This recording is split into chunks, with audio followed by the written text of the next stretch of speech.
अगर एक रीडिंग करें अगर सेक्शन 90 की, तो ये जो बताता है ये है कि स्पेशल केस।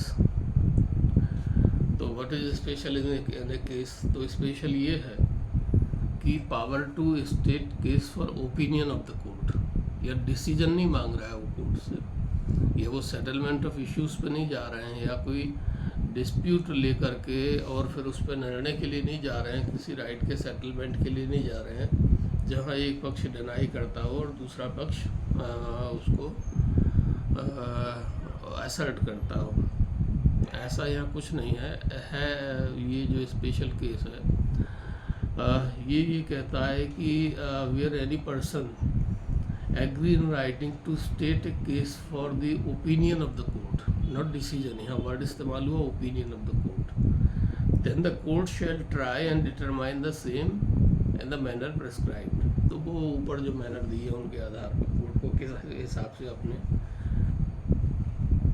निर्णय पे पहुंचना चाहिए इस बारे में ये। अच्छा, इसका हिंदी वर्जन भी देख लें तो वहाँ भी यही है कि न्यायालय की राय के लिए मामले का कथन करने की शक्ति। यहाँ कथन गलत है शब्द, स्टेट किया जाता है, वो भेजा जाता है कोर्ट को या कोर्ट के सामने प्रेजेंट किया जाता है, तो प्रेजेंटेशन बेटर वर्ड था। तो जहाँ कोई व्यक्ति न्यायालय की राय के लिए किसी मामले को स्टेट करने के लिए लिखित करार कर दे, वहाँ न्यायालय विहित रीति में प्रेस्क्राइब्ड उसका अवधारण करेगा, विचारण अवधारण करेगा। तो अब सवाल ये है कि रेगुलर ट्रायल से कैसे भिन्न है, रेगुलर सिविल ट्रायल जिसको हम लोग कहते हैं। तो रेगुलर सिविल ट्रायल से ये 2-3 मामलों में अगर हम इसे देखें तो अलग है। पहला तो इसको जो कहा गया जनरल, ये कहा गया है ये स्पेशल फ्रेंडली सूट, ये कहा गया है फ्रेंडली सूट इसे ऑर्डर 36 में। ऑर्डर इसलिए मैं ऑर्डर साथ में बताता चल रहा हूँ कि जब हम ऑर्डर पढ़ेंगे तो ये सेक्शन का रेफरेंस भी आएगा वहाँ पे, और जब हम सेक्शन पढ़ रहे हैं तो ऑर्डर्स का रेफरेंस आएगा, क्योंकि यहाँ पे एक जनरल फिनोमेना दी गई है, और जब ऑर्डर की स्टडी हम करेंगे तो वहाँ पे वो उसे बहुत डिटेल में बताया गया है, पार्टी के अधिकार वगैरह वो सब बताया गया है। तो order 36 less down the procedure, क्या प्रोसीजर होगी, धारा 90 में कहा गया प्रेस्क्राइबिलिटी से, और ऑर्डर 36 में इसको डिटेल में बताया गया है। तो स्पेशल टाइप ऑफ सूट है ना, विशेष मामला, namely a friendly suit is defined under section 90 and order 36 of the CPC. Why it is a special kind? It is a special kind wherein the plaintiff and defendant do not approach the court and plaintiff in such suit does not present a complaint. मतलब वो plaintiff और defendant की तरह नहीं जाते हैं, वादी प्रतिवादी की तरह कोई शिकायत लेकर नहीं जाते हैं। पहली बात ये है, इसलिए स्पेशल काइंड ऑफ सूट, विशेष मामला है। दूसरा ये है कि एक मिनट, ये ऑन नहीं किया है मैंने।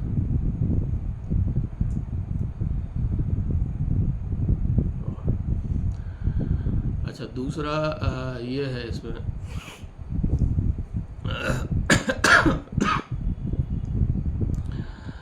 कि the procedure used in ordinary civil litigation is different from that in a friendly suit। जो friendly suit में जो वो होती है प्रक्रिया है, प्रोसीजर जो होती है उससे अलग है जो रेगुलर सूट में होती है, या रेगुलर सूट और फ्रेंडली सूट की प्रक्रिया एकदम अलग होती है। The parties in friendly suit are concerned about the decision on any question of fact और law for determining the question of law or question of fact, both parties agrees in writing। वो लिखित रूप में तैयार होते हैं जहाँ पे वो ये एग्रीमेंट करते हैं और ये स्वीकार करते हैं कि where by they state these questions similar to the manner a case is filed। For determining the question of law, both parties agrees in writing whereby they state these questions similar to the manner a case is filed. तो उसी manner में जाएंगे, लेकिन ये उस question को या उस क्वेश्चन ऑफ लॉ को या क्वेश्चन ऑफ फैक्ट को पहले से डिसाइड कर लेते हैं कि ये हमें डिसाइड कराना है और ये कोर्ट के ओपिनियन के लिए हमको देना है। तो फिर ये होता है कि the same is done to obtain the opinion of the court. तो ऐसे ही वो एग्रीमेंट उनके बीच में होना चाहिए कि हम ऐसा कोई अगर क्वेश्चन ऑफ लॉ या क्वेश्चन ऑफ फैक्ट आता है तो हम उसके लिए कोर्ट को रेफ़र करेंगे और कोर्ट की राय मांगेंगे। हाँ बोलिए सर, एक बार फिर से बता दीजिए, मतलब थोड़ा सा समझ में नहीं आ रहा। अच्छा ठीक है, शुरू करते हैं, चलिए इसको। तो ये सेक्शन 90 जो है ये कह रहा है कि न्यायालय की राय के लिए मामले को उसके पास भेजना। तो ये इसको फ्रेंडली सूट कहा गया। जैसे मैंने बताया, फ्रेंडली सूट मतलब ये कोई डिस्प्यूट नहीं है इनके बीच में, दो लोग आते हैं किसी बात पर, उनका विवाद है, झगड़ा नहीं है, विवाद और झगड़े में थोड़ा सा अंतर यहाँ करना पड़ेगा हमें। और वो कोई काम शुरू करने से पहले लिखित में या कोई डिस्प्यूट उत्पन्न होता उस समय वो लिखित में एग्रीमेंट कर लेते हैं। लिखित में वो ये एग्रीमेंट करते हैं कि अगर कोई क्वेश्चन ऑफ फैक्ट या क्वेश्चन ऑफ लॉ हमारे बीच में अगर उत्पन्न होगा तो हम उसे कोर्ट की राय के लिए भेजेंगे। ठीक है, यहाँ वो वादी और प्रतिवादी की तरह नहीं आते हैं, फ्रेंड्स की तरह आते हैं और वो क्वेश्चन भी वो इवॉल्व कर लेते हैं। क्वेश्चन इवॉल्व करने से तात्पर्य ये है कि वो उस क्वेश्चन को फ्रेम कर लेते कि ये डिस्प्यूट हमारे बीच में है। भले वो क्वेश्चन है सच ना दिखाई दे, लेकिन उस मैटर को, उस डिस्प्यूट को वो आइडेंटिफाई कर लेते हैं कि हमारे बीच में ये डिस्प्यूट है। हाँ सर, मतलब दोनों के बीच में कोई डिस्प्यूट नहीं है, फिर वो कोर्ट क्यों जाएंगे? मतलब किस टाइप का क्वेश्चन, मतलब वो समझ में नहीं आया। जैसे इन फ्यूचर अगर होगा तो झगड़ा ही होगा, अगर कुछ क्वेश्चन आएगा तो उसके लिए तो वो सूट फाइल करेंगे कोर्ट में, तो वो तो रेगुलर उसमें चला जाएगा ना। तो वो स्पेशल टाइप कैसे हुआ? ना, वो स्पेशल टाइप ऐसे हुआ कि उन्होंने जो एग्रीमेंट किया है कि हम जब हमारे बीच में कोई क्वेश्चन ऑफ फैक्ट या क्वेश्चन ऑफ लॉ उठेगा, किसी डिस्प्यूट मान लें इसको, चलिए ठीक है, तो हम इसको कोर्ट को रेफ़र करेंगे ओपिनियन के लिए। और ओपिनियन जो कोर्ट का रहेगा वो उन पर बाध्यकारी नहीं रहेगा, वो ओपिनियन के लिए कोर्ट को रेफ़र करेंगे। कोर्ट का ओपिनियन उसमें लेंगे कि साहब ये हमारे बीच में मसला है और इस बारे में हमें समझ में नहीं आ रहा, तो कृपया अपना ओपिनियन इस पर दीजिए। तो ये फ्रेंडली सूट हुआ, मतलब इसमें वादी प्रतिवादी पे कोई तोहमत नहीं लगा रहा है, प्रतिवादी वादी का किसी तथ्य से इनकार नहीं कर रहा। यहाँ दोनों एक मत हैं कि भाई ये हमारे बीच में डिस्प्यूट है और इस पे हमें कोर्ट की राय लेना है। इस तरीके से ये रेगुलर सूट से अलग हुआ।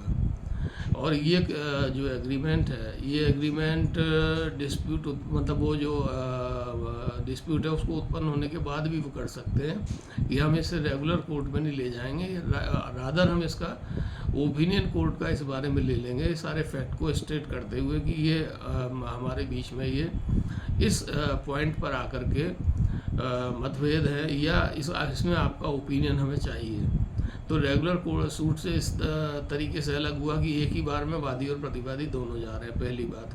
दूसरा, वो लिखित एग्रीमेंट लेके जा रहे हैं कि हमने जब ये स्टार्ट किया था या ये हमने मैटर आपको भेजा, इसके पहले हमने लिखित एग्रीमेंट कर लिया है कि ये मैटर आपको हमें मतलब कोर्ट को हमें डिस्प्यूट को सुलझाने के लिए या आपके ओपिनियन के लिए देना है। ठीक है, तो पहला जो होता है उसमें वादी प्रतिवादी को बताए बिना सूट फाइल करता है। ठीक है, फिर कोर्ट से नोटिस जाता है, नोटिस जाने के बाद प्रतिवादी आता है, फिर वहाँ वो काउंटर फाइल करता है। यहाँ ऐसा कुछ नहीं होता है, ये एक स्टेटमेंट होता है इन ब्रीफ कि ये मैटर है और इस पे ये क्वेश्चन ऑफ फैक्ट या क्वेश्चन ऑफ लॉ राइज हुआ है, इस पर अपनी राय दें। ठीक है, एक तरीके से कह रहे अगर थोड़ा सा हम इसको थोड़ा सरलीकरण करें, जनरलाइजेशन करें, तो लाइक लोक अदालत, वहाँ झगड़े जाते हैं लेकिन वहाँ कुछ म्यूचुअल कंसेंट के मैटर भी जाते हैं। ठीक है, तो got it? No? Yes sir, लेकिन सर जैसे कि मान लीजिए दो पर्सन है, उन्होंने आपस में कोई कॉन्ट्रैक्ट किया है गुड्स एंड सर्विस का, ठीक है। अब जैसे कि मान लीजिए एक पर्सन है, उसने अपना काम कर दिया बट उसका पेमेंट डिले हो रहा है, या उसको मतलब पूरा पेमेंट नहीं मिल रहा है, और वो इसमें जाते हैं, मतलब पहले से उनका एग्रीमेंट है कि कोई भी अगर मतभेद होगा या फिर क्वालिटी ऑफ गुड्स को लेकर के, या फिर पेमेंट को लेकर के, या फिर टाइम पे कंप्लीट ना होने को लेकर के, तो हम ओपिनियन ऑफ द कोर्ट मतलब केस को ओपिनियन के लिए भेजेंगे उसको कोर्ट के पास। तो वो जाएंगे तो फिर उसमें मतलब जैसे कोर्ट है तो वो डिसाइड करेगा कि मतलब ये सही है, मतलब क्वेश्चन ऑफ फैक्ट और लॉ को देखते हुए कि ये राइट है। तो फिर सर वो उनके ऊपर लागू ही नहीं होगा। तो फिर ऐसे तो वो मानेंगे ही नहीं, मतलब वो तो मनमानी कर सकते हैं ना, क्योंकि वो उसका डिसीजन नहीं है, वो ओपिनियन है कोर्ट का। हाँ, तो कोर्ट फिर का इसका फायदा क्या हुआ? नहीं, कोर्ट का ओपिनियन आने के बाद में वो फिर दोबारा अगर वो उसमें राजी नहीं है तो वो सिविल सूट के लिए जा सकते हैं। दूसरी बात ये है कि ये जो तुमने इशू उठाया, ये है पार्ट परफॉर्मेंस का, कि दो पार्टीज़ के बीच में कोई एग्रीमेंट हुआ, उसमें एक पार्टी ने परफॉर्म कर दिया, दूसरे ने नहीं किया। यह होता ये है, जैसे आप ये मान लें, इसका दूसरा उदाहरण मैं दूँ कि वो कॉन्ट्रैक्टर हैं और एक साइट पर वो काम कर रहे हैं, मतलब कॉन्ट्रैक्ट उसका कंस्ट्रक्शन का वो काम कर रहे हैं। और वहाँ पे सवाल ये उठता है कि जो पानी की नाली है ये यहाँ से निकाली जाए, और पानी की नाली निकालने के बारे में दोनों जो वो हैं क्वेश्चन, उस क्वेश्चन ऑफ फैक्ट पे वो राजी नहीं है कि वो कुछ हिस्सा उसका सरकारी आ रहा है या कुछ आ रहा है। तो ये मैटर जहाँ डिस्प्यूट दोनों पार्टी इसको पता है, ठीक है, वो कोर्ट को जब रेफ़र करते हैं तो कोर्ट बाकी रिकॉर्ड बुला करके अपना ओपिनियन दे सकता है कि यहाँ से निकालें या किसी दूसरी जगह से निकालें। As simple as that. इसमें विवाद जो है वो नहीं होगा। इसमें केवल ये होगा कि जहाँ दो पार्टीज़ के बीच में कोई ऐसा क्वेश्चन ऑफ फैक्ट और या क्वेश्चन ऑफ लॉ राइज हुआ जिसके बारे में वो किसी एमिकेबल कंक्लूजन पर नहीं पहुँच पा रहे हैं, और उनके बीच में एग्रीमेंट है कि इसे कोर्ट के ओपिनियन के लिए भेजा जाएगा, वो ये मामला हुआ। ये पार्ट परफॉर्मेंस वाला मामला या मनी सूट टाइप नहीं हुआ कि किसी ने लोन दिया, उसने लोन के पेमेंट से मना कर दिया, तो ये तो क्लियर कट सिविल डिस्प्यूट हो गया, ठीक है।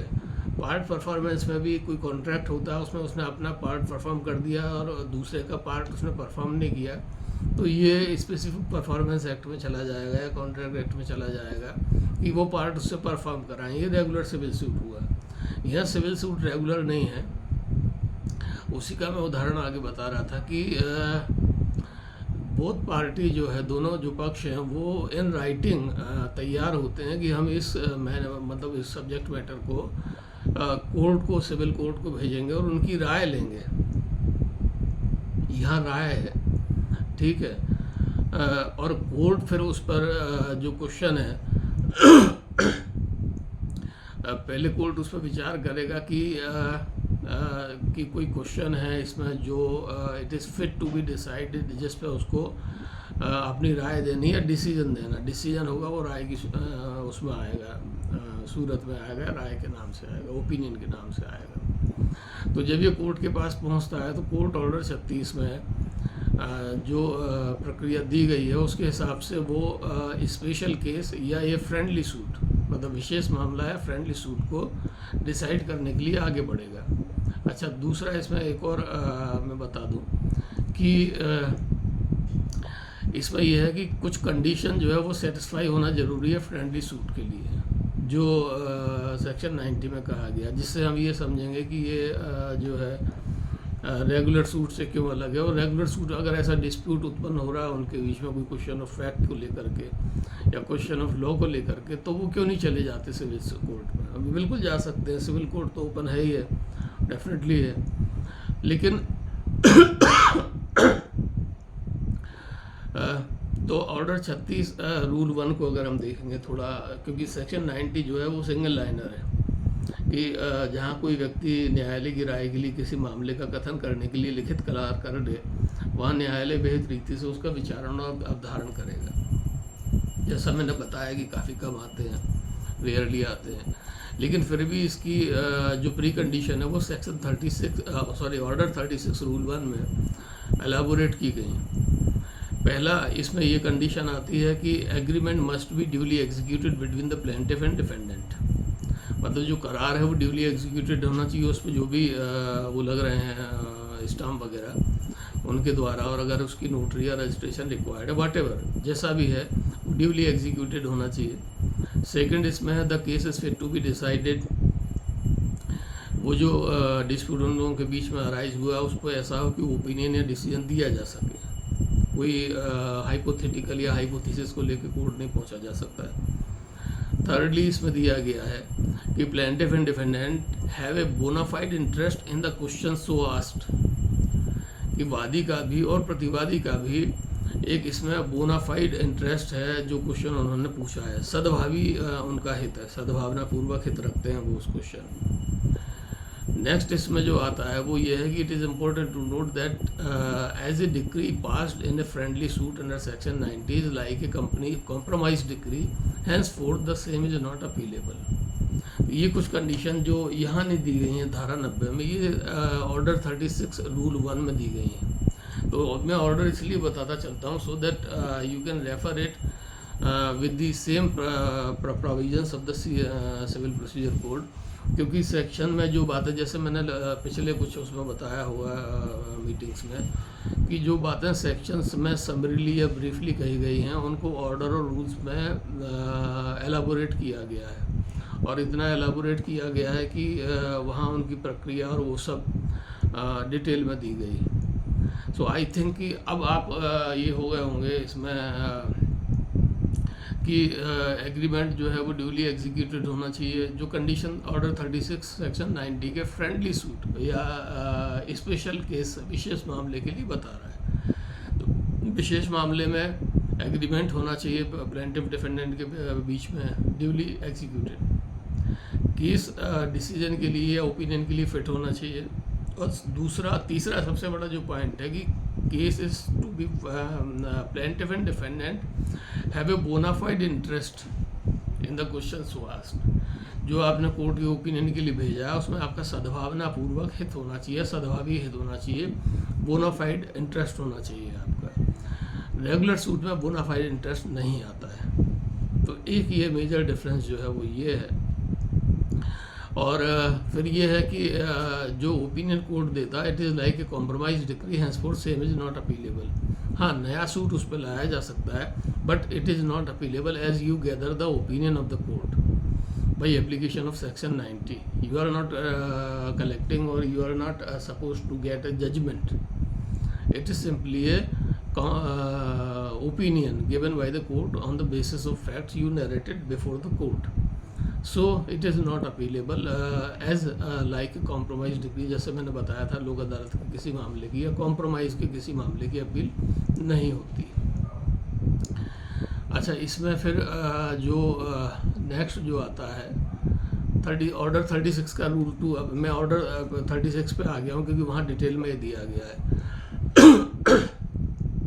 अब इसमें एक उन्होंने वो दिया है कि उदाहरण कि order 36 rule 2 provides that in case where the agreement pertains to the delivery of property or it involves a case where one party is stopping the other party from doing an act, then in such cases it is compulsory to state in the agreement that the estimated value of the property that needs to be delivered, or in other case expected value of the act mentioned herein above।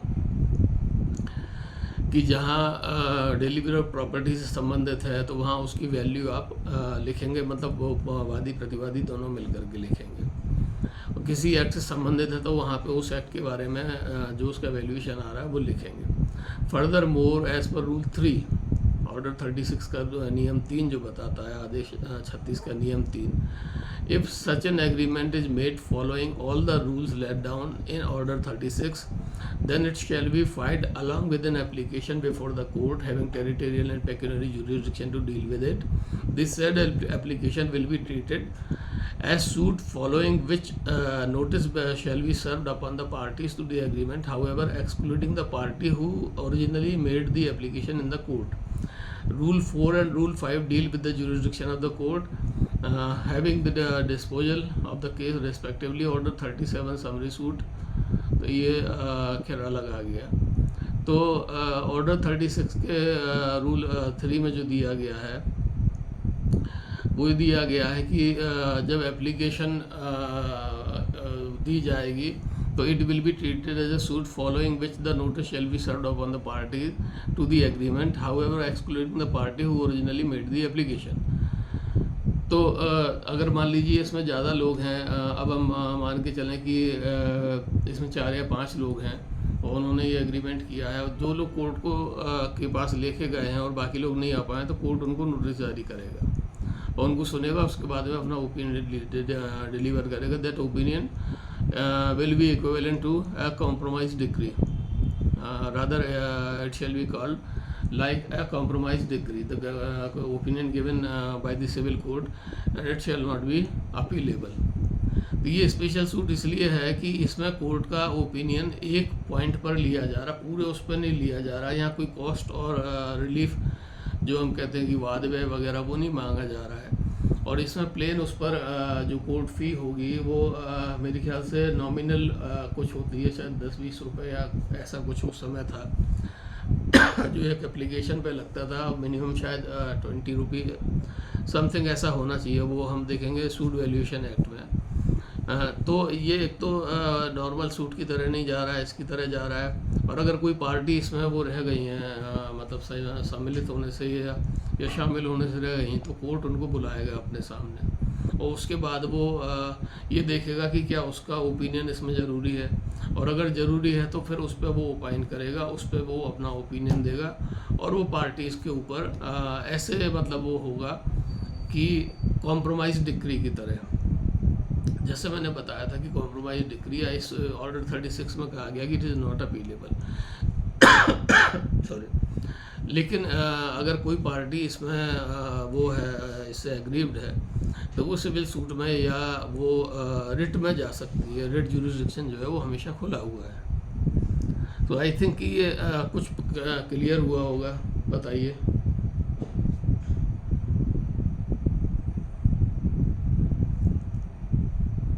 बोलिए।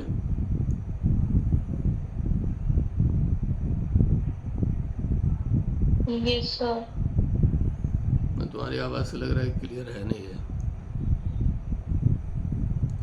Sir वो ना मतलब sir वैसे तो समझ में आ गया, पर एग्जाम्पल्स जैसे आपने एक एग्जाम्पल दिया उसको समझ में आ गया कि हाँ इस टाइप का डिस्प्यूट हो तो, लेकिन और दूसरी कोई चीज नहीं आ रही है। क्योंकि जैसे आईपीसी में था तो उसमें तो क्राइम्स समझ में आ जाते थे कि हाँ इस टाइप का है, इस कैटेगरी का है, पर ये सिविल में नहीं समझ में आ रहा। आपने बोला कि मतलब सिर्फ इस टाइप के केसेस इसमें आएंगे, वो भी विवाद हो तो, लेकिन मतलब डिफरेंशिएट कैसे करेंगे कि मतलब ये डिस्प्यूट मतलब है, ये मतलब सिर्फ विवाद है इन दोनों के बीच में, इसमें मतलब दोनों का सदभाव वो बोनाफाइड इंटरेस्ट होना चाहिए, लेकिन उनका कोई मतलब क्लेम नहीं है उस पे।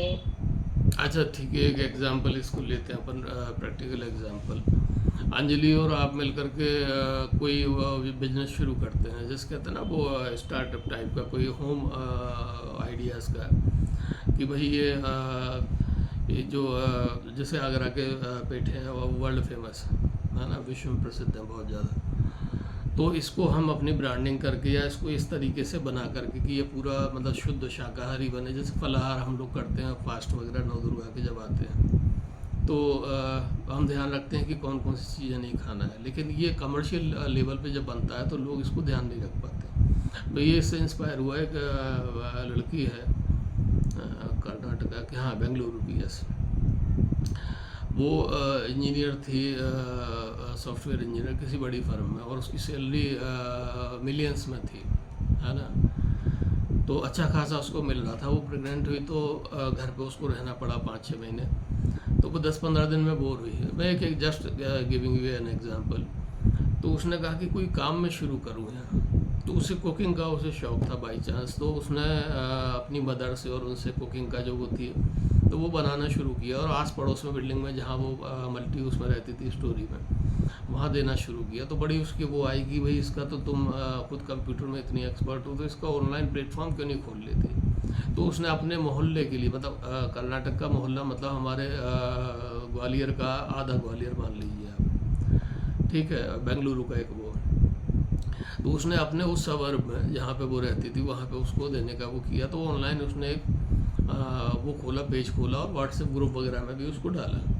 वो ऑनलाइन ही इतना पॉपुलर हो गया। अच्छा, उसका ये था कि clarity and purity, rate reasonable थे बहुत ज़्यादा, क्योंकि वो बिजनेस करना नहीं, वो तो केवल उसका जब तक वो मैटरनिटी पीरियड चल रहा था उस पीरियड के लिए वो छुट्टी पे थी। तो उस दौरान अपना टाइम पास करने के लिए उसने ये शुरू किया। बहुत फेमस हुआ, ऑर्डर बहुत ज़्यादा बल्क में आने लगे। तो नीचे गैराज में फिर उसने, उसके पास जो गैराज था वहाँ से उसने शुरू किया। तो फिर उसने देखा कि धीरे धीरे धीरे धीरे बेंगलोर इसमें लगभग कवर होता जा रहा है। अभी केवल वो उसका जो वो था वो बेंगलोर तक था, उसका नाम मैं भूल गया, याद आएगा तो आपको बताऊंगा। फिर उसने ये किया कि ये उसके अकेले से नहीं होगा, फिर उसका जो प्रेगनेंसी का वो था वो बढ़ता जा रहा था।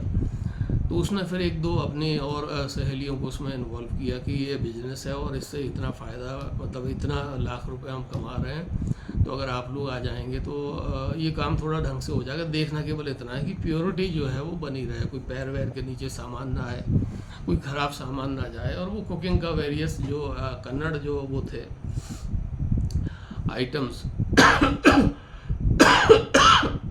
सॉरी, वो तैयार करते थे उसमें वो। तो और उससे उसके जो फ्रेंड्स थे वो जुड़े।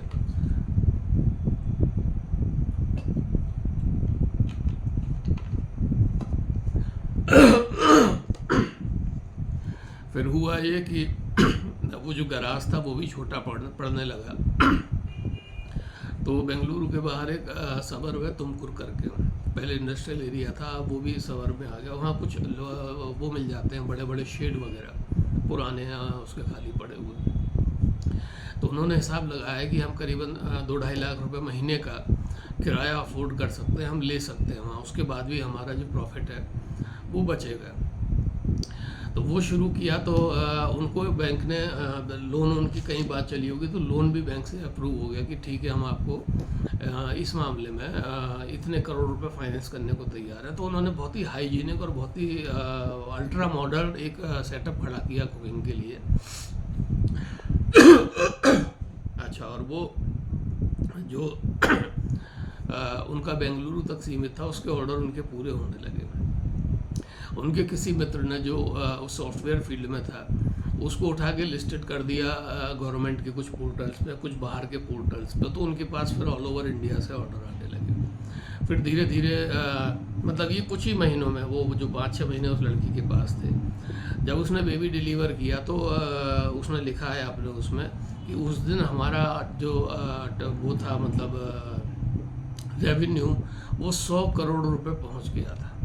एक जनरल इंटरेस्ट से शुरू हुआ, वो 100 करोड़ पहुंच गया था। वो अभी खैर नौकरी उसने छोड़ दी है, वही कंपनी वो लोग चला रहे हैं सारे मित्र मिल करके, उसमें रोजगार भी वो अब हज़ारों लोगों को दे रहे हैं। तो अब उसमें ये होता है, मान लीजिए उसका मैंने उदाहरण इसलिए दिया कि अब उसमें ये क्वेश्चन आता है कि हमें ये चीज़ बनानी है और इसके लिए हमें जो प्रोडक्ट है वो, सॉरी रॉ मटेरियल है वो वहाँ से लेना है फलानी जगह से। आटे की कोई बात हुई, सिंगाड़े का आटा है या जो क्या राजगिरा और कुट्टू के आटे आते हैं, तो उधर सिंगाड़ा साउथ में काफ़ी ज़्यादा होता है। वेंडर हैं 2। अब उसमें सवाल ये आता है कि ये चूँकि हम बेसिकली हिंदू उसको ध्यान में रख के इसको किए थे और प्योरिटी यहाँ इम्पोर्टेंट है, और जो वेंडर है वो प्योरिटी पूरा नहीं दे पा रहा। अब इसमें वो जो वो लोग हैं वो सहमत नहीं होते। वो कोई एक जो उनमें जो इस लड़की ने जिसको पार्टनर बनाया था वो ये कहता है कि वो जो है जिसको आप कह रही हैं वो महंगा देता है और जिससे हम ले रहे हैं ये सस्ता देगा तो हमारा प्रॉफिट बढ़ेगा। तो उस लड़की का ये कहना था जिसने स्टार्ट किया था वो कि ठीक है प्रॉफिट बढ़ेगा, लेकिन हमने प्रॉफिट के लिए तो खोला ही नहीं था, प्रॉफिट तो बाई चांस आया और हम 100+ करोड़ में अब ये रेवेन्यू लेके जा रहे हैं, तो हम थोड़ा खर्चा क्वालिटी पे ही करें। तो यहाँ ये उनके बीच में एक बोनाफाइड डिस्प्यूट पैदा होता है। वो जो उसका मित्र था जो साथ में आया था उसका था प्रॉफिट हम देखें, इसका था प्योरिटी हम देखें, ठीक है। ये बोनाफाइड डिस्प्यूट था दोनों के बीच में। ऐसा नहीं कि झगड़ा हो रहा था या वो कह रहा था वो क्योंकि वो एक सोसाइटी टाइप की उन्होंने बना ली थी उस समय तक, कोऑपरेटिव सोसाइटी।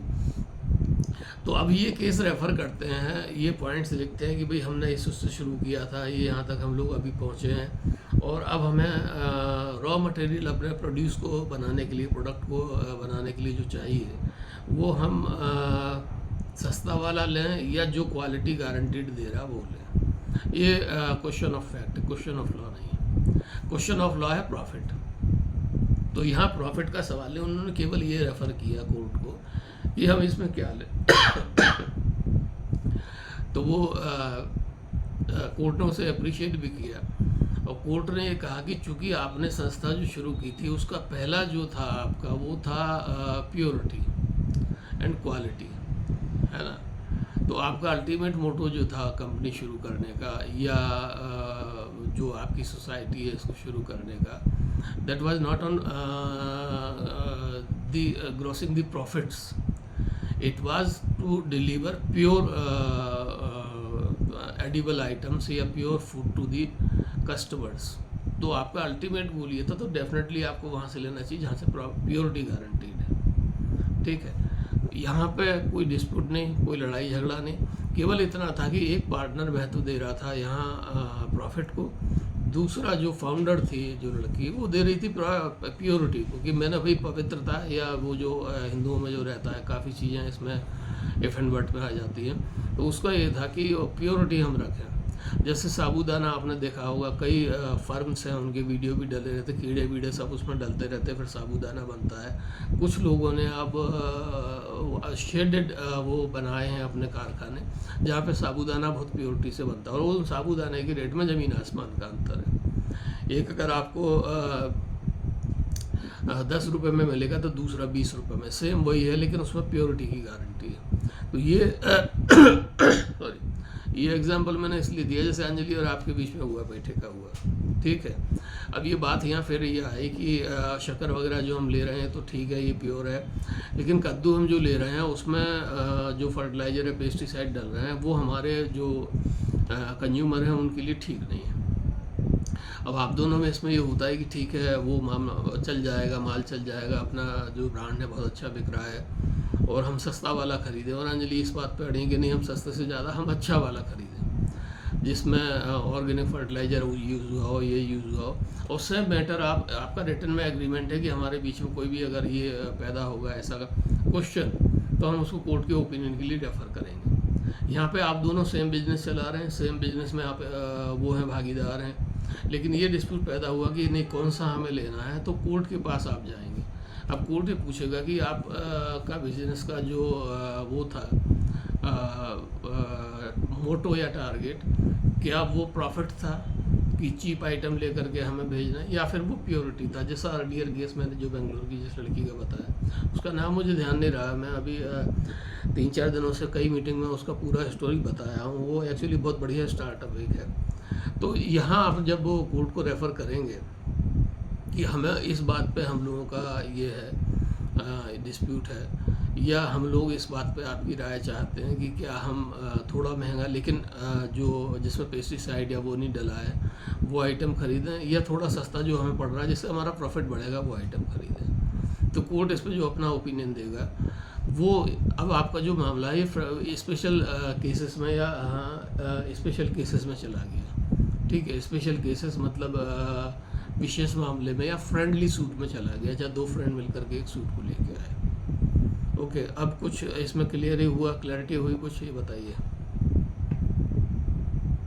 Yes sir.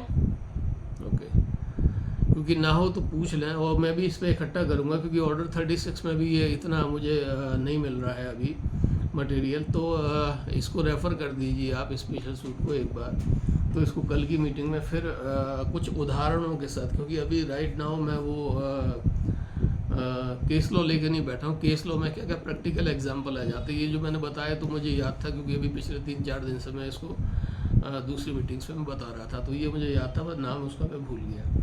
चलो सॉरी। अब हम आते हैं सेक्शन, हाँ बोलिए। सर लेकिन ये जैसे ओपिनियंस जो है कोर्ट के वो तो बाउंड नहीं है दोनों पार्टीज के ऊपर। हाँ, तो बाइंडिंग मतलब बाइंडिंग इन द सेंस कि कोर्ट उसको आप पे लागू नहीं करा सकता, क्योंकि आपने कोर्ट का ओपिनियन लिया है, कोर्ट की डिक्री नहीं ली है, पहली बात। दूसरा ये है कि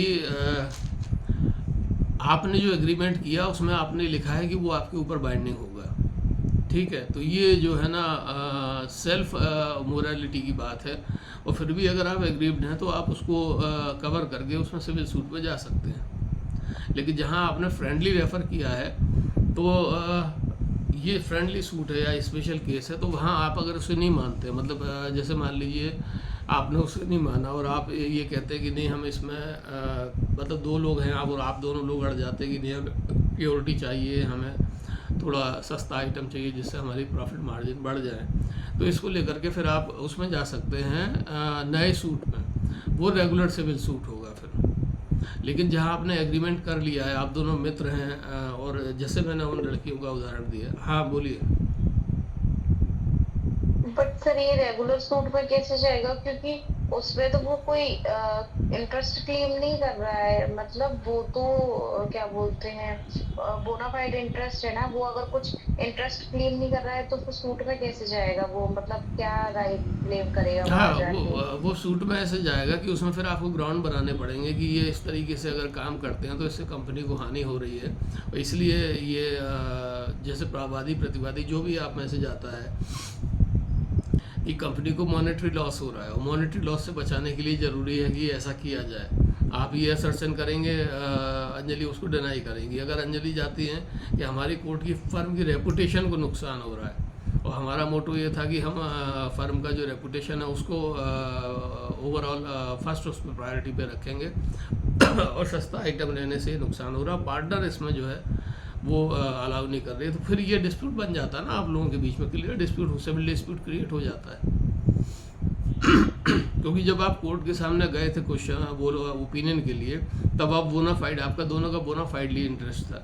लेकिन जब आप उसको कोर्ट के ओपिनियन को नहीं मान रहे हैं उस एग्रीमेंट के बावजूद, तो फिर आप जब उसमें उसमें जाएंगे, कोर्ट में जाएंगे, तो वो एक उस सब्जेक्ट मैटर के साथ में और भी फैक्ट आपको जोड़ने पड़ेंगे। जैसे आप मान लीजिए प्रॉफिट को लेकर के जाते हैं तो बैलेंस शीट पिछले सालों की इकट्ठी करनी पड़ेगी, फिर कोर्ट को बताना पड़ेगा कि इतना हमारा प्रॉफिट मार्जिन था, अब हम अगर महंगा जो रॉ मटेरियल खरीदते तो हमारा इतना कम हो जाएगा। या अंजलि अगर जाती तो वो कहती कि हमारे प्योरिटी कारण ऑर्डर की संख्या इतनी थी, अगर हम ये प्योरिटी घटा देते हैं और इससे हमारे कस्टमर बेसिस फ़र्क पड़ता है, तो हमारे जो नंबर ऑफ़ ऑर्डर्स हैं ये इतने हज़ार जो है इतने लाख आ रहे हैं, उसकी घट के इतने रह जाएंगे, कंपनी डूब सकती है। ठीक है, तो ये अब यहाँ बोनाफाइड आपका नहीं रह गया, आप रेगुलर सिविल सूट में वादी और प्रतिवादी की तरह जा रहे हैं। पहले जब आप गए थे, जब आपने उसको रेफ़र किया था कि हम ये करें या वो करें, तो कोर्ट ने देखा था कि हाँ आपके बीच में बोनाफाइड डिस्प्यूट है, जिस पे कोर्ट अपना ओपिनियन दे सकता है, ओपाइन कर सकता है, उसने कर दिया। लेकिन आप में से अगर किसी ने नहीं माना, तो फिर आप बहुत सारी चीज़ों को लेकर के, जैसे रेगुलर सिविल सूट बनता है कि ये हमारे बीच में डिस्प्यूट है और हमने ये कंपनी साथ में शुरू की थी, फिर ये डिस्प्यूट आया और अब ये डिस्प्यूट है, इस पर हम कोर्ट का हमें वो चाहिए, एडजुडिकेशन चाहिए, जजमेंट चाहिए। तो वो उस रूप में जाएगा कि आप डिटेल्ड वो फैक्ट देंगे, डिटेल में उसका काउंटर वो आएगा, रिटर्न स्टेटमेंट या प्रतिवाद पत्र आएगा, उसमें डिनाई किया जाएगा, और डिनाइल के बेसिस पे कोर्ट जो इशू फ्रेम करता है डिसाइड करने के लिए, वो इशू फ्रेम करेगा, और इशू फ्रेम करने के बाद में वो आप लोगों की एविडेंस लेगा, फिर उसके बाद डिसाइड करेगा, दैट विल बी बाइंडिंग। लेकिन वो ऑर्डर जो होगा वो अपीलेबल होगा, सिविल कोर्ट का जजमेंट जो है अपीलेबल होता है। फिर आप फर्स्ट अपील कोर्ट में जाएंगे, सेकंड अपील में जाएंगे, वहाँ भी संतुष्ट नहीं हुए तो फिर आप SLP स्पेशल लीव पिटीशन जो सुप्रीम कोर्ट में जाती है, क्योंकि अपीलें केवल 2 होती, तीसरी अपील का कोई प्रावधान किसी भी ना क्रिमिनल लॉ में है ना सिविल लॉ में है। अपील जो है वो 2, फर्स्ट अपील, सेकंड अपील। हाँ बोलिए। सर एक क्वेश्चन है, मतलब आउट ऑफ द कंटेस्ट है। सर वो आपने बोला ना अपील का सिर्फ 2 ही अपील हो सकती है उसकी, तो सर अभी जो उसके ऊपर जजमेंट आया था, क्या बोलते हैं, जो SLP लगी हुई थी ना, ये एलिजिबिलिटी क्राइटेरिया पे 3 साल की प्रैक्टिस और 70% वाले के ऊपर, तो सर उसकी वो जो रिजेक्ट हो गया था, तो हम वीडियो देख रहे थे कोई उसके ऊपर, तो उसमें था कि उसके ऊपर वो रिव्यू पिटिशन भी लगाएंगे। तो सर उनकी दो वो तो हो गई हैं, एक तो उन्होंने हाई कोर्ट में लगाया था, फिर वो सुप्रीम कोर्ट में गए, तो अब तो वो अपीलेबल नहीं है ना, अब तो फिर रिव्यू पिटिशन मतलब वो तो अलग होती है ना, वो उसमें नहीं आती, नहीं, रिव्यू मतलब पिटीशन अपील में। अपील में नहीं आती रिव्यू पिटीशन, क्योंकि अगर वो एक्चुअली पहले ही वो रेट में गए होंगे, पहले अपील में नहीं गए होंगे, हाई कोर्ट में रेट में गए होंगे और फिर सुप्रीम कोर्ट में जो है वो गए होंगे अपील में पहली बार। ये सर। ठीक है, अब वो उस मामले में एक ही अपील होगी। दो अपील जब होती हैं, जब आपका मामला लोअर कोर्ट से चले, lower court meaning district court. अब चूंकि सीधे हाई कोर्ट में रेट पिटीशन लगती है 226 और आर्टिकल 227 के तहत, अनुच्छेद 226 227 के तहत, सुप्रीम कोर्ट का रेट ज्यूरिसडिक्शन है आर्टिकल 32 के तहत। तो जब आपने एक एग्जॉस्ट कर लिया, फिर दूसरा आपने अपील में एग्जॉस्ट कर लिया, तो अब आपके पास क्यूरेटिव पिटीशन जिसको हम कहते हैं वो है रिव्यू, कि आपने सुप्रीम कोर्ट ने डिसाइड कर दिया, ठीक है साहब, लेकिन ये कुछ पॉइंट हमारे रह गए, इसको आप रिव्यू कर लीजिए।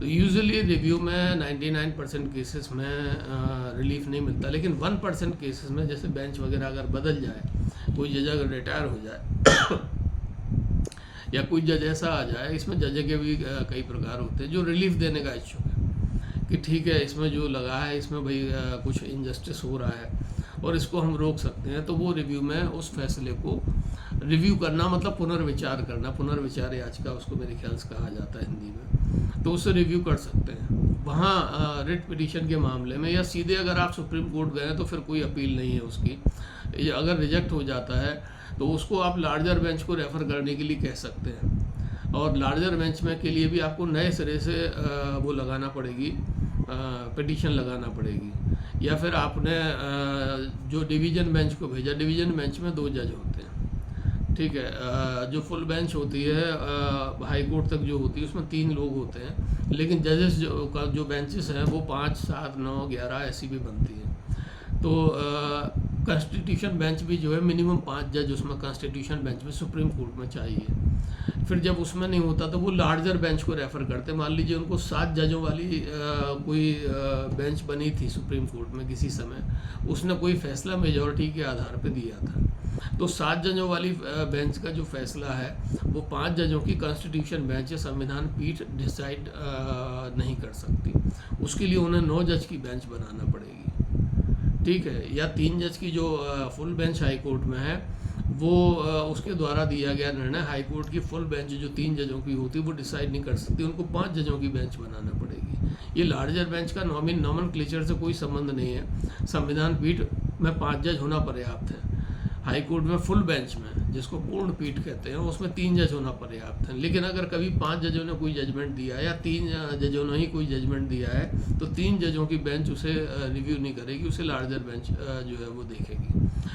रिव्यू नहीं, सॉरी, किसी पुराने मैटर को लेके जिसमें नंबर ऑफ जजेस ज़्यादा थे, तो अब अगर इसमें वही जज है तो उन्हीं के सामने जा सकती है, या फिर कोई पार्टी इसमें ये कह सकती है कि साहब ये जो मैटर हमारा है ये लार्जर बेंच को दे दिया जाए, मतलब लार्जर बेंच 3 के बाद सीधी 5 की आती है, 5 की जो है वो संविधान पीठ की श्रेणी में आ जाती है, उसमें CJI यूजुअली एक हेड होते हैं उस बेंच के, वो उनके टाइम के हिसाब से देखा जाता है कि उन्हें टाइम है या नहीं है, या कब टाइम है, कब ये बेंच बैठ सकती है, तो वो कोर्ट का रजिस्ट्रार जो है, जो प्रिंसिपल रजिस्ट्रार है, आजकल सेक्रेटरी जनरल उनको कहने लगे, पहले प्रिंसिपल रजिस्ट्रार होते थे, अब सेक्रेटरी जनरल हो गए वो सुप्रीम कोर्ट के, वो डिस्ट्रिक्ट जज, सीनियर डिस्ट्रिक्ट जज रैंक के ऑफिसर होते हैं, वो पूरे केस देख करके बताएंगे कि अब ये आपने अभी 1 मई को लेके आए हैं, अब जो चीफ जस्टिस जो खाली हैं बैठने के लिए 5 जजेस बेंच में, वो सितंबर में अवेलेबल होंगे, मतलब बीच में पूरा डेट उनका भरा हुआ है, या तो उनके खुद के कोर्ट से या DB, मतलब जिसको हम कहते हैं डिवीजन बेंच, जिसको लोग डबल बेंच कहते हैं, क्योंकि 2 जज बैठते हैं, लोग डबल बेंच कहते हैं, actually it is division bench, खंडपीठ, या 3 जजों की बेंच में बैठे हैं, या बीच में कुछ और कॉन्स्टिट्यूशन बेंच चल रही हैं जिनमें 5 जजेस हैं। तो ये मामला जो आपने बताया रिव्यू के लिए, ये अपील में नहीं आएगा, ये रिव्यू उसी चीज़ को जो जजमेंट आपने दिया, उन्हीं फैक्ट्स पर जो जजमेंट आपने दिया है या जिस लॉ के उस पर दिया है, उसमें वो एक आध वो और जोड़ देता है वकील कि इस पर उस पर वो छूट गया सर, तो इसलिए इसको हम रिव्यू पिटीशन में लेके आ रहे हैं। अदरवाइज उसके खिलाफ कोई पिटीशन है नहीं पॉसिबल, कॉन्स्टिट्यूशनली कोई पिटीशन पॉसिबल नहीं है जब सुप्रीम कोर्ट ने एक बार मामला डिसाइड कर दिया तो। Okay okay sir. तो हाई कोर्ट में क्या हुआ था, खारिज हो गया मामला? सर हाई कोर्ट ने नहीं, सुप्रीम कोर्ट ने डिसमिस कर दिया मैटर, ये बोलते हुए कि एक एक्सपीरियंस्ड पर्सन अगर आ रहा है तो वो मोर एलिजिबल है सिविल जज की पोस्ट के लिए, रादर देन कि अगर कोई डायरेक्ट एग्जाम देने के लिए आ रहा है। बट उसे कहते ये भी रखा था, मतलब जो एडवोकेट थे वो वाली क्लिप देखी थी तो उन्होंने ये पॉइंट भी रखा था कि इसको रेट्रो एक्टिवली लागू किया जाए, जबकि इसको रेट्रोस्पेक्टिवली लागू किया गया है। तो जो बच्चे कर चुके हैं तो वो कैसे चेंज कर सकते हैं, वो बैक में जाके एग्जाम तो दे नहीं सकते, क्योंकि जिनकी हो भी चुकी है या जिनकी अभी चल भी रही है उनके ऊपर भी मतलब उन्होंने लागू कर दिया बैक डेट से। तो मतलब जैसे जिन लोगों का अभी कंप्लीट हो भी गया है तो अगर उनकी 80 है या 70% नहीं है तो मतलब वो एग्जाम नहीं दे सकते हैं। अच्छा, वो रूल आया था कि इधर यू स्कोर 70% और यू हैव 3 years एक्सपीरियंस, दोनों में से कोई एक होना चाहिए, ये वाला था? Yes sir, yes sir. Okay, तो इसमें तो सर अब वो ये सर, और वो भी फर्स्ट अटेम्प्ट में अगर एलएलबी कोर्स है तो सारे सेमेस्टर में 70% होना चाहिए ईच सेमेस्टर में। तो मतलब इतना तो पॉसिबल नहीं है सारे में, अगर 70% सबके होंगे तो। और फिर 3 साल का एक्सपीरियंस होना चाहिए, उसके बाद ही एग्जाम दे सकते हैं। अगर एक आध में अगर परसेंटेज कम है तो भी नहीं दे सकते, और अगर एक आध में एब्सेंट है या एटी लगी हुई है, बैक लगी हुई है तो भी नहीं दे सकते। हाँ, तो ये जजमेंट तो ठीक नहीं है, क्योंकि मैंने जब दिया था उसके पहले जो सिविल जज का एग्ज़ाम होता था वो सारा एमसीक्यू बेसिस पे होता था। उस समय भी शायद हाँ 2 पेपर होते थे, एक जनरल स्टडीज़ का होता था, एक लॉ का होता था। सारे ऑप्शनल क्वेश्चन होते थे, आपको टिक करके आना, मतलब बच्चा भी अगर टिक करके आएगा जो 5 साल का है तो भाई द लॉ प्रोबेबिलिटी 50% चांस है कि 50% सही होंगे, 50% गलत होंगे। उस समय मैंने दिया नहीं था, मैं अपना मास्टर्स कर रहा था, फिर उसके बाद मैं दिल्ली चला गया था। मैं जब लौट के आया, फिर जब दूसरी बार फार्म मेरे ब्रदर ने भरा तो उसमें मैं वही सोच के बैठा था कि इसी तरह का कुछ होगा। तो उसमें मैंने देखा कि हाई कोर्ट ने रूल चेंज कर दिया है। पहला रूल तो ये है कि 3 years प्रैक्टिस मस्ट है, इसमें 3 साल का अनुभव एट बार, और वो सर्टिफाई कौन करेगा? वो सर्टिफाई या तो डिस्ट्रिक्ट जज करेंगे, बार का वो नहीं करेगा प्रेसिडेंट, और या फिर हाई कोर्ट का रजिस्ट्रार करेगा जिस हाई कोर्ट में आप प्रैक्टिस करते हैं। तो चूँकि ये वोटिंग के चक्कर में जो वोटिंग होती है बार एसोसिएशंस की, उसमें कई सीनियर, जैसे जिन सीनियर के हमें उस समय था तो मेरा नाम डला हुआ था। हाँ बोलिए सर। इस टाइप भी है कि जैसे आप 3 साल की प्रैक्टिस कर रहे हो तो जब आप एआईबी का एग्जाम क्लियर कर लेते हो, आपका लाइसेंस बन जाता है, उसके बाद से आप जो प्रैक्टिस करोगे, और उसमें नंबर ऑफ केसेस भी है कुछ मेंशन की, मतलब आपको मतलब कंपलसरी है इतना सिविल का और इतने उसमें मतलब इतने टाइम्स आपको कोर्ट में अपीयर होने के लिए। तो वो हमें अभी फिलहाल याद नहीं, पर उस टाइम तो पढ़ा था तो उसमें वो भी मेंशन था कि आपको मतलब मिनिमम इतना मतलब करना पड़ेगा। अच्छा, तो ये आपको वो 3 ईयर का मानने होगा। मतलब ये भी है ऐसा कि नहीं है कि आप इतना रजिस्टर हो गए तो उसके बाद आपने सिर्फ दिखा दिया कि हाँ आप 3 साल से इसमें हैं। अच्छा, तो उतने कोर्ट के आपको वो देने पड़ेंगे सर्टिफाइड की इतने सिविल केसेस में या इतने रेट में केसेस के, हाँ ओके या आप इसमें गए हैं, प्रेजेंट हुए हैं। तो ये तो रिडिकुलस है। आई डोंट थिंक कि इस पे सुप्रीम कोर्ट में रिव्यू अगर लगती है तो मेरे ख्याल से ये सेटिस्फाइड हो जाना चाहिए, क्योंकि हमारे उस समय ये किया गया था कि 3 साल की प्रैक्टिस, बिना प्रैक्टिस के बैठ ही नहीं सकता था कोई, फ्रेशर को अलाउड ही नहीं था उस साल जिस साल मैंने दिया था। तो 3 साल की प्रैक्टिस होना चाहिए। तो चूँकि अपने सीनियर के साथ मैंने प्रैक्टिस की थी, लेकिन हाँ 1 साल 1.5 साल में गायब रहा था कोर्ट से टोटली जब मैं दिल्ली में था। तो लेकिन चूंकि रजिस्ट्रेशन था, फीस भरी जा रही थी बार बार, और बाय डिफ़ॉल्ट जो वकालतनामे हमारे ऑफिस से प्रिंट होते थे उस समय, उनमें नाम हर जूनियर का रहता है। और मेरा मित्र था जो वहाँ पे उस समय, वो सिग्नेचर भी बना देते थे हम लोग। जैसे मैं जब सीनियर हुआ तो जूनियर मेरे सिग्नेचर बनाने लगे, मैं बिजी हूँ तो फाइल करना अर्जेंट मैटर, तो वो सिग्नेचर वगैरह बने, ये होता है, ये कोर्स में होता है। तो वो सर्टिफिकेट लेने के लिए मुझे जाना पड़ा, क्योंकि ये कल्पना ही नहीं की थी कभी, क्योंकि पहले उसके पहले जो थे फ्रेशर देते चले आ रहे थे, वो मल्टीपल चॉइस क्वेश्चंस होते थे, उन पर टिक कर दो आप इंटेलिजेंट है नहीं है उसमें कभी पता नहीं पड़ता। अच्छा, ये एग्ज़ाम जब आया तो पहला तो ये ब्लंडर लेके आया कि 3 साल मस्ट है आपकी प्रैक्टिस होना। सिविल साइड, क्रिमिनल साइड ये उस समय नहीं था, कितने केस आपने लड़े हैं इसका प्रूफ नहीं देना, आपको प्रूफ देना है कि आप रेगुलर मेंबर हैं बार के। दूसरा उसमें ये था कि एग्ज़ाम का जो 2 फेज़ था वो 3 फेज़ कर दिया गया। पहले प्रिलिमिनरी एग्ज़ाम होगा जिसमें सारे के सारे एमसीक्यू होंगे, उसके 2 पेपर होंगे। उसके बाद फिर मेंस एग्ज़ाम होगा जिसमें लॉ के 2 पेपर होंगे, एक लैंग्वेज का पेपर होगा, ट्रांसलेशन का पेपर होगा और एक जनरल स्टडीज़ का पेपर होगा। तो ये जब मैंने देखा तो मुझे थोड़ी खुशी भी इस बात में हुई कि चलो सर्टिफिकेट तो वहाँ से बन गया। हाँ, डिस्ट्रिक्ट जज ने यहाँ का दे दिया डिस्ट्रिक्ट कोर्ट का, और वहीं ऊपर हाई कोर्ट था तो हाई कोर्ट से भी रजिस्ट्रार साहब ने इशू कर दिया वो certificate on the basis of certificate issued by the president of bar association. तो उन्होंने लिख दिया हमारे वो हैं और ये प्रैक्टिस करते हैं, और इस वक्त ये इनका एनरोलमेंट नंबर है और इतने सालों से हमसे जुड़े हुए हैं।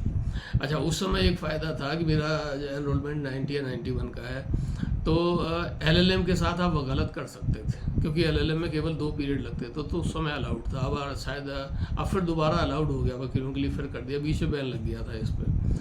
तो उस समय फ्रेशर कोई नहीं दे पा रहा था, और 21 साल से बढ़ा करके मिनिमम अपीयरेंस एज कर दी गई थी 25 साल, कि 25 साल से कम का कोई भी लॉ ग्रेजुएट इसमें नहीं बैठ पाएगा इस एग्ज़ाम में। तो ये चेंजेस हुए थे, तो इस चेंजेस के कारण मेरे समय में भी ये याचिका लगाई थी लोगों ने, जो लोग पिछली बार मतलब 90 पहले 3-3 साल में एग्ज़ाम होते थे, मतलब 3 साल 4 साल। जैसे मुझे ध्यान है कि एक एग्ज़ाम हुआ था 87 में, मध्य प्रदेश की बता रहा हूँ। फिर दूसरा जो सिविल जज का एग्ज़ाम 3 साल बाद हुआ सन 90 में, और फिर चौथा जो मतलब नेक्स्ट जो एग्ज़ाम हुआ वो 4 साल बाद हुआ 94 में, और फिर हुआ 97 में, फिर हुआ 97 से जाके सीधे 2000 में। मतलब ये रेगुलर वैकेंसी नहीं निकलती थी, हाई कोर्ट अपनी एट स्वीट विल निकालता था, तो उसमें ये उन्होंने कंडीशन वगैरह रखी और ये शुरू किया। और फिर अगले ही साल मतलब एक एग्ज़ाम और लिया उन्होंने सन 2000 का, और 2000 के बाद फिर उन्होंने एग्ज़ाम लिया 2002 में। उसके बाद फिर ये लगभग हर साल होने लगा। 2002 में उन्होंने वो कंडीशन जो हमारे उसमें डाली थी बैच में वो ख़त्म कर दी। उन्होंने कहा कोई भी फ्रेशर बैठ सकता है, कोई भी लॉ ग्रेजुएट बैठ सकता है जिसके 50% नंबर हो। ये कंडीशन थी 2002 का जो एग्ज़ाम कंडक्ट हुआ था उसमें। तो ये हाई कोर्ट समय समय पर बदलते रहते हैं। हाँ, बोलिए सर। मतलब 55% है जो रिजर्व कैटेगरीज है, बट जनरल और ओबीसी के लिए नहीं है, उनको 70% कंपलसरी है। और सर पहले मतलब हमने ऐसा सुना था कि शायद ओवरऑल 70% चाहिए, तो हम लोग सोच रहे थे कि अभी हमारे जो सेमेस्टर बाकी है तो उसमें अगर थोड़ी परसेंटेज रेगुलर जो बनती है उससे अगर ज्यादा बनती है तो 70% हो जाएगा ओवरऑल। लेकिन सर उन्होंने ई सेम का 70% मांगा है, तो वो तो वैसे मतलब है भी नहीं और पॉसिबल भी नहीं है अभी। और सर मतलब ये है कि अब प्रैक्टिस